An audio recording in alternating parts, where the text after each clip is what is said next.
Welcome to ray speaks. పిల్లలు ఇంగ్లీష్లో మాట్లాడాలి అంటే ఇంట్లో మనం as a mother we have to speak in English with our children. మనం ఎంత ఎక్కువగా ప్రాక్టీస్ చేస్తే వాళ్ళు అంత బాగా ఇంగ్లీష్లో షైన్ అవుతారు. సో మనం ఇంట్లో మాట్లాడేటప్పుడు చిన్న చిన్న వర్డ్స్ని, చిన్న చిన్న ఫ్రేజెస్ని ఇలా ఇంగ్లీష్లో అడుగుతూ ఉంటే వాళ్ళు కూడా ఇంగ్లీష్ ఇంప్రూవ్ చేసుకుంటూ ఉంటారు. నువ్వు అలసిపోయావా? మనం పిల్లలు స్కూల్ నుంచి వచ్చినప్పుడు వెంటనే ఇలా అడుగుతాం కదా, అలసిపోయావా, ఏం చేసావు ఈరోజు స్కూల్లో, కాసేపు రెస్ట్ తీసుకో. ఇవన్నీ ఇంగ్లీష్లో ఎలా అనాలో ఇప్పుడు ఈ వీడియోలో చూద్దాం. నువ్వు అలసిపోయావా? Are you tired? Are you tired? కొద్దిసేపు విశ్రాంతి తీసుకో. Take some rest. Take some rest. నీకు ఇంకొంచెం అన్నం కావాలా? Would you like some more rice? Would you like some more rice? పాలు పూర్తిగా తాగు. Finish your milk. నీ పాలు పూర్తిగా తాగు. Finish your milk.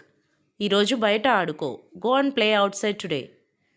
Go and play outside today. Mobile ఎక్కువసేపు వాడొద్దు.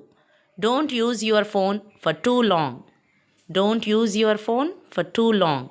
నీ కళ్ళు జాగ్రత్తగా చూసుకో. Take care of your eyes. Take care of your eyes. నేను వచ్చే వరకు ఇక్కడే ఉండు. Stay here until I come back. Stay here until I come back. నీ పని నువ్వే చేసుకోవడం నేర్చుకో. Learn to do your work by your self. Learn to do your work by your self. నీకు ఏదైనా అవసరమైతే నాకు చెప్పు.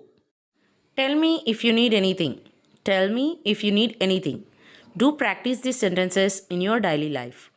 ఇంగ్లీష్ అనేది రాస్తేనో, చూస్తేనో, చదివితేనో వచ్చేది కాదండి. మనం యూజ్ చేయాలి. మాట్లాడడం మనం డైలీ యూజ్ చేస్తూ ఉంటేనే వస్తుంది. If you like this video, please do subscribe Ray Speaks and follow for more. And let me know in the comment section which topic would you like to hear in our next videos.